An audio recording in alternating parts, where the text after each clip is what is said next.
इस वीडियो में आज हम पढ़ेंगे क्लास 11 हिंदी से चैप्टर 2 जिसका शीर्षक है मियां नसरुद्दीन, जिसकी लेखिका है कृष्णा शोभिती जी। इस वीडियो में पाठ का सारांश जानेंगे। ये सीबीएसई पाठ्यक्रम पर आधारित है जो एनसीईआरटी बुक से लिया गया है।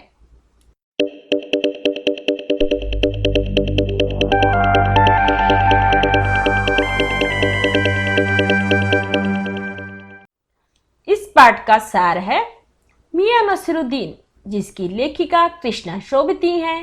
मियां नसरुद्दीन का चरित्र बड़ा ही दिलचस्प और रोचक है। एक ऐसे कलाकार माने जा सकते हैं जिनकी कला कौशल उनके साथी लुप्त होने के कगार पर है। वो अपने पारंपरिक पारिवारिक पेशे में बड़े माहिर हैं। उनकी बात करने का अंदाज भी बड़ा ही दिलचस्प और निराला है।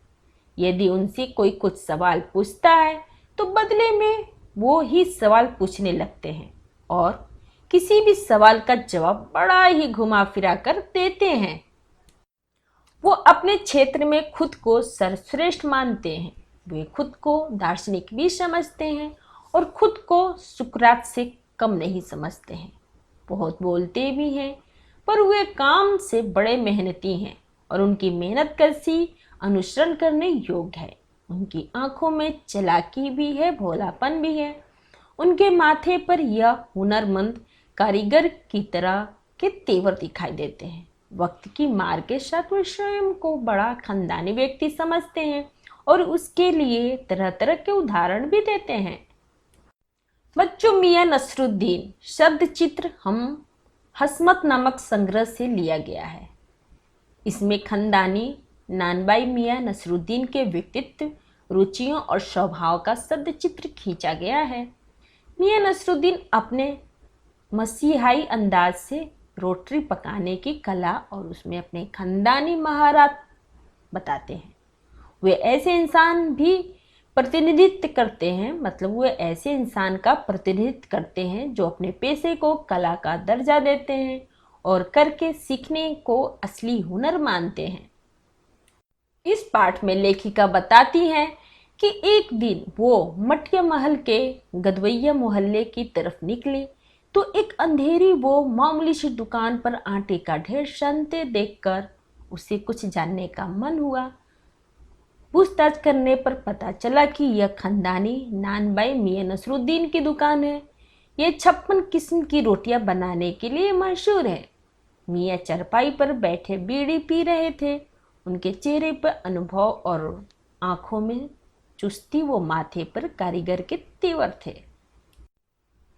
जब लेखिका के प्रश्न पूछने की बात पर उन्होंने अखबार पर व्यंग किया, वे अखबार बनाने वाले व पढ़ने वाले दोनों को निठल्ला समझते हैं। लेखिका ने प्रश्न पूछा कि आपने इतनी तरह की रोटियां बनाने का गुण कहाँ से सीखा? तो उन्होंने बेपरवाही से जवाब दिया कि यह उनका खानदानी पेशा है। इनके वालिद मियां बरकत शाही नानबाई थे और उनके दादा आला नानबाई मियां कल्लन थे। उन्होंने खानदानी शान का एहसास करते हुए बताया कि उन्होंने यह काम अपने पिताजी से सीखा। मियां नसरुद्दीन ने बताया कि हमने यह सब मेहनत से सीखा। जिस तरह बच्चा पहले आलिफ से शुरू होकर आगे बढ़ता है या फिर कच्ची पक्की दूसरे से होते हुए ऊंची जमात में पहुंच जाता है, उसी तरह हमने भी छोटे छोटे काम, बर्तन धोना, भट्टी बनाना, भट्टी को आंच देना आदि करके ये हुनर पाया है। तालीम भी बड़ी चीज होती है। मियां नसरुद्दीन खानदान के नाम पर वे गर्व से फूल उठते हैं। उन्होंने बताया कि एक बार बादशाह सलामत ने उनकी बुजुर्गों से कहा कि ऐसी चीज बनाओ जो आग से न पके न पानी से बने। उन्होंने ऐसी चीज बनाई और बादशाह को खूब पसंद आई। वे बड़ाई करते हैं कि खानदानी नानबाई कुएं में भी रोटी पका सकता हूँ। लेखिका ने इस कहावत की सच्चाई पर प्रश्न चिन्ह लगाया तो वे भड़क उठे।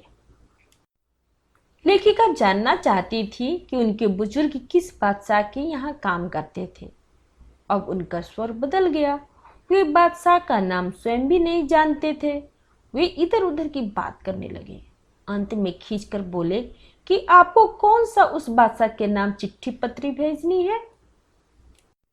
मियां नसरुद्दीन लेखिका से पीछा छुड़ाने की गरज से उन्होंने बब्बन मियां को भट्टी सुलगाने का आदेश दे दिया। लेखिका ने उनके बारे में पूछा तो उन्होंने कहा कि उन्हें मजदूरी देते हैं। लेखिका ने रोटियों की किस्में जानने की इच्छा जताई। उन्होंने फटाफट रोटियों के नाम गिनवा दिए। फिर तुनक कर बोले, तुन की रोटी पापड़ से ज्यादा महीन होती है। फिर क्या, वे यादों में खो गए और कहने लगे कि अब समय बदल गया है। अब खाने पकाने का शौक पहले की तरह नहीं रह गया है और न अब कद्र करने वाले हैं। अब तो भारी और मोटी तंदूरी रोटी का बोलबाला है। हर व्यक्ति जल्दी में है।